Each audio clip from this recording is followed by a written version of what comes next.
Together, Jesus proclaimed the gospel of the kingdom and cured every disease among the people.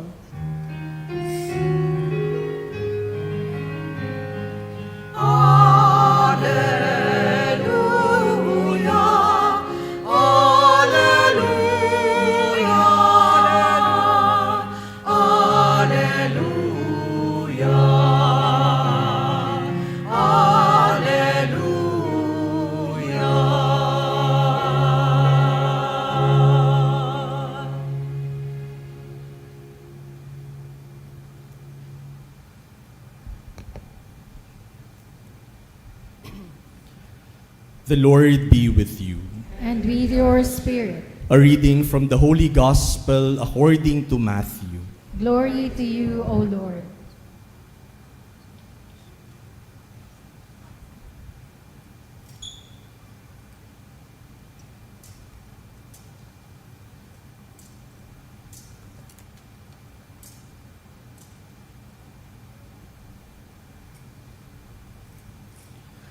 At that time, Jesus withdrew to the region of Tyre and Sidon. And behold, the Canaanite woman of that district came and called out, "Have pity on me, Lord, Son of David. My daughter is tormented by a demon." But Jesus did not say a word in answer to her. Jesus' disciples came and asked him, "Send her away, for she keeps calling out after us." He said in reply, "I was sent only to the lost sheep of the house of Israel." But the woman came and did Jesus homage, saying, "Lord, help me." He said in reply, "It is not right to take the food of the children and throw it to the dogs." She said, "Please, Lord, for even the dogs eat the scraps that fall from the table of their masters." Then Jesus said to her in reply, "O woman, great is your faith. Let it be done for you as you wish." And the woman's daughter was healed from that hour.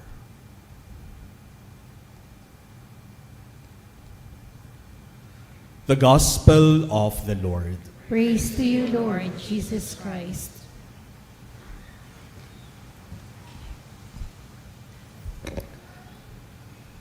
My dear brothers and sisters, the focus of our gospel this Sunday is the Canaanite woman who approached Jesus and begged for the healing of her daughter. Now this is surprising. Why? Because the woman was Canaanite, which means she was non-Jew. She was a foreigner, which means she was not a believer. And despite her being a foreigner, a non-believer, a Canaanite, she approached Jesus and asked Jesus to heal her daughter. Siguro ganun talaga kapag nagigipit na. Wala nang makapitan, wala nang malapitan. Kaya kahit hindi siya naniniwala, dahil alam niyang nababalitaan niyang si Jesus ay nagpapagaling, lumapit siya kay Jesus para hilingin ang kagalingan ng kanyang anak. Sa isang magulang, sa isang nanay, lahat gagawin para sa anak. But if that was already surprising, that a Canaanite woman approached Jesus, what is even more surprising was how Jesus treated this woman. The woman called out to Jesus, "Have pity on me, Lord, Son of David. My daughter is tormented by a demon." But what did Jesus do? Jesus did not say a word in answer to her.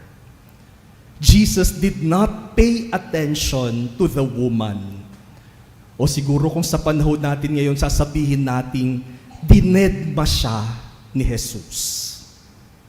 Parang walang narinig si Jesus. And then the disciples of Jesus said, just send her away, for she keeps calling out after us. Now Jesus spoke, but not to the woman. He replied to his disciples, saying, I was sent only to the lost sheep of the house of Israel. As if telling the woman, you are a foreigner, you are not a Jew, and so you do not deserve to benefit from the graces from God. In this way, Jesus rejected the woman. But the woman did not stop. He approached Jesus, did him homage, and said, Lord, help me. Now Jesus turns to the woman and tells the woman, it is not right to take the food of the children and throw it to the dogs. By children, Jesus was referring to the Jews. And by dogs, Jesus was referring to her, a foreigner. Tinawag niyang parang aso yung babae. Now, why did Jesus treat this woman this way? Mainit ba ang ulo ni Jesus nung araw na yon? Bakit ba siya nagsusuplado? Bakit pinagsusupladuhan niya tong babaeng ito? Did Jesus wake up at the wrong side of the bed that day? Anong problema ni Jesus?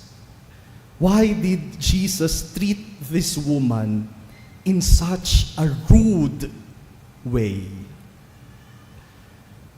My dear brothers and sisters, a biblical scholar said that the encounter between Jesus and this Canaanite woman was like a high jump competition.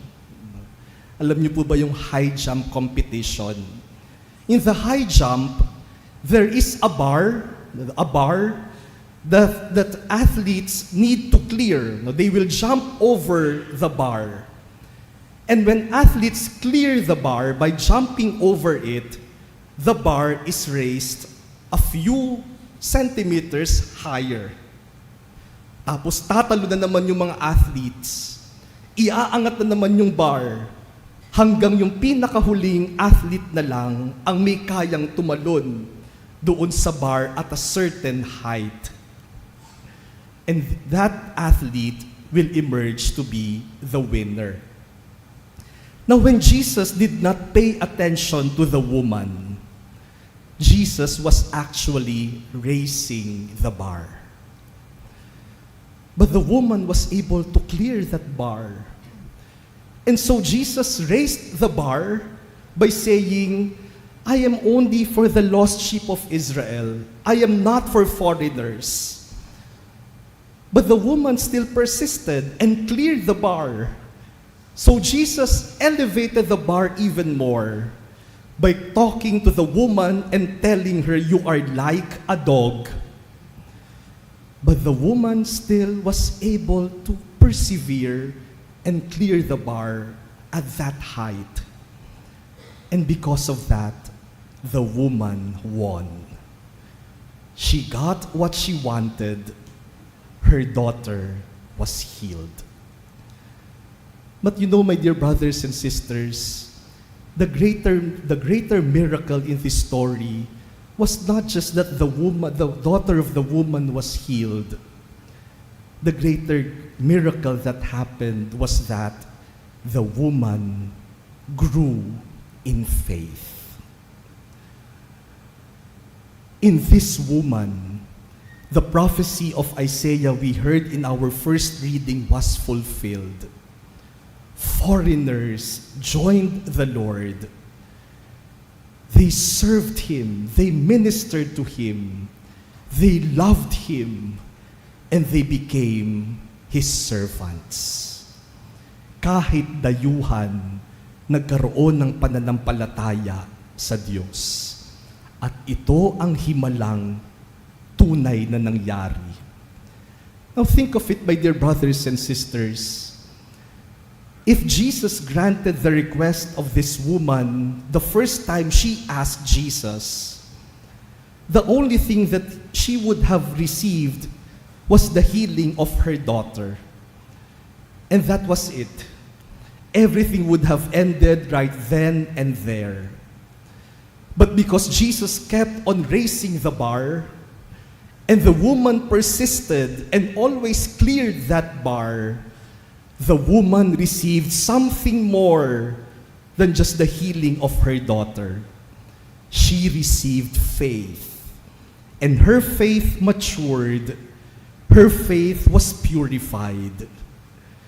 And Jesus marveled at such faith. Jesus said to her, "O woman, great is your faith." In our second reading today, this is also what St. Paul shares to us. St. Paul first preached to his fellow Jews about Jesus. But the Jews refused to accept and believe in Jesus. And because the Jews refused to believe in Jesus, Paul turned to the Gentiles. Sabi siguro ni Pablo, kayo mga kababayan ko at kababayan din ni Jesus, pero ayaw niyong maniwala kay Jesus. Kaya kung ayaw niyo, edi wag. Dito ako ngayon pupunta sa mga hentil, sa mga hindi naniniwala sa Diyos. And when St. Paul turned to the Gentiles accepted Jesus and believed in Him. Now, come to think of it, my dear brothers and sisters, if the Jews immediately accepted the gospel of Jesus and believed in Jesus, Christianity would have been limited only to Israel. Hindi sana lumaganap ang Kristyanismo. But because of that hindrance, the refusal of the Jews to believe, then St. Paul turned to the Gentiles, and because of that, Christianity spread all over the world. The refusal of the Jews was like that bar that led to something greater, to something better. My dear brothers and sisters, the encounter of Jesus and the Canaanite woman invites us to a new perspective to rejection, denials, defeats, and failures in life. They are like that bar that hinder us from where we want to go or what we want to achieve. At minsan, ang Diyos pa mismo ang naglalagay ng harang na yan, katulad ng karanasan ng babae sa Ebanghelyo. But the reason for that bar is not to put us down, but to invite us to persevere. When the bar is there, then jump over it. When the bar is there, then persevere and clear it. And we will emerge as better persons. Because when God is preparing to give us something greater, God demands from us something more. Kung mas malaki ang ibibigay ng Diyos na biyaya, mas mahigit din ang hinihingi ng Diyos mula sa atin. Kaya sa unang harang pa lang, in that first bar, do not give up. God is strengthening you. God is inviting you to persevere. And when He raises the bar, continue persevering until you win over God. And God gives you the things, the greater things He is planning for you. I have shared this a number of times already, but it is worth repeating. When I was in third year theology in the seminary, I was almost sent out of the seminary. Ibig sabihin po nung third year, 2 taon na lang magiging pari na ako. At nung semestral break, nung third year ako, ibig sabihin 1.5 years na lang magiging pari na sana ako. Gusto akong palabasin sa seminaryo nung isang formator ko. Now at that point, when I was in third year, I thought it was just a matter of time and I will become a priest. Sabi ko, konting hintay na lang. 2 taon, 1 taon at kalahati, magiging pari ka na din. And I did not see any problems at that time because I could say I was doing well in the seminary. Mataas naman ang grades ko, nagdadasal naman ako, wala naman akong kaaway sa community, at ginagawa ko naman ng mabuti ang mga dapat kong gawin.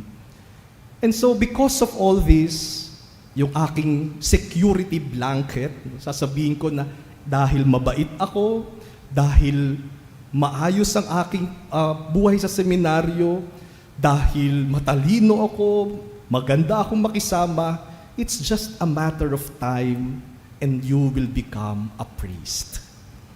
Until that point, when that formator told me, you are not fit to become a priest. Sabi sa akin, you are disobedient. You are rebellious.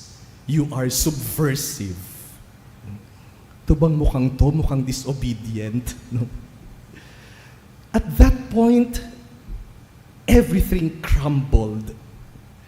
Yung akala kong pinanghahawakan ko, yung grades ko, yung pakikisama ko, yung pagiging mabait ko, hindi pala pwedeng asahan, hindi ko pwedeng gamitin para sabihin, dapat maging pari ako. Kasi ito ang ginawa ko, ito ako. Awa ng Diyos, pinagbigyan po nila akong makapagpatuloy. Kaya lang ang evaluation ko, sabi, probation ka. Imagine, 1.5 years to become a priest and I was still in probation.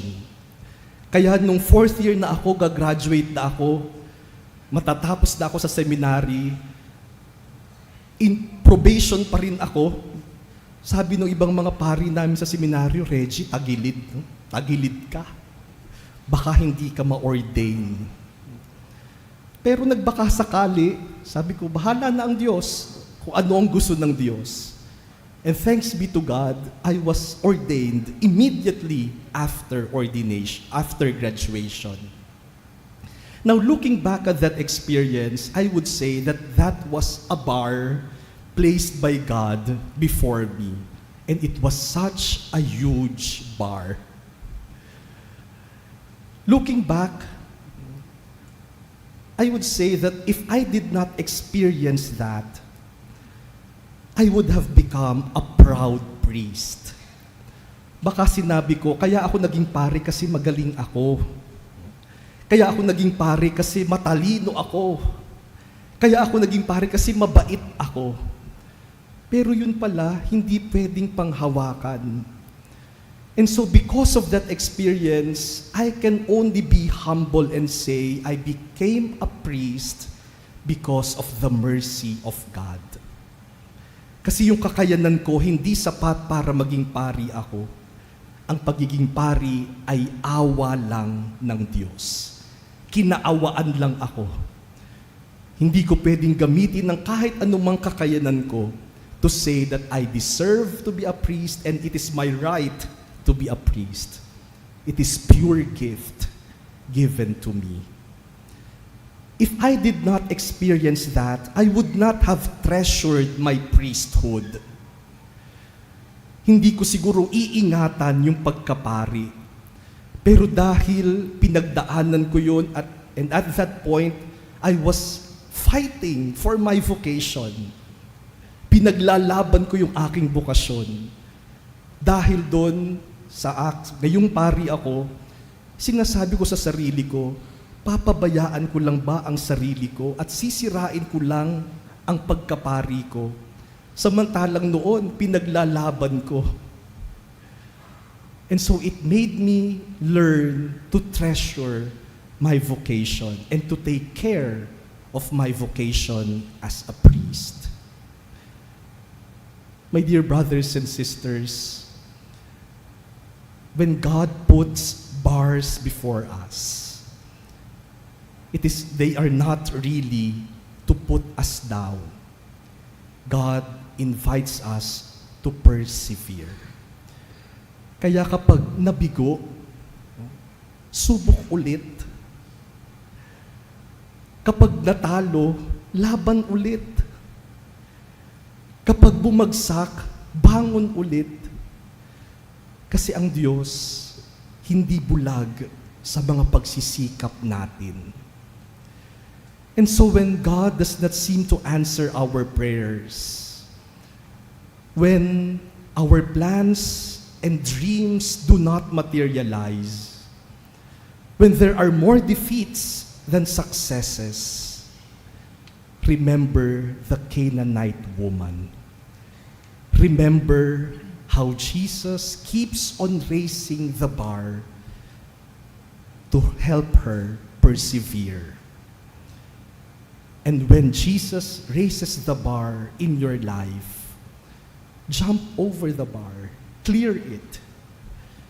Because when God is preparing to give us something greater, He will demand more from us. And so thank God for those bars. Because of them, we know that God will give us something more, something better, something greater.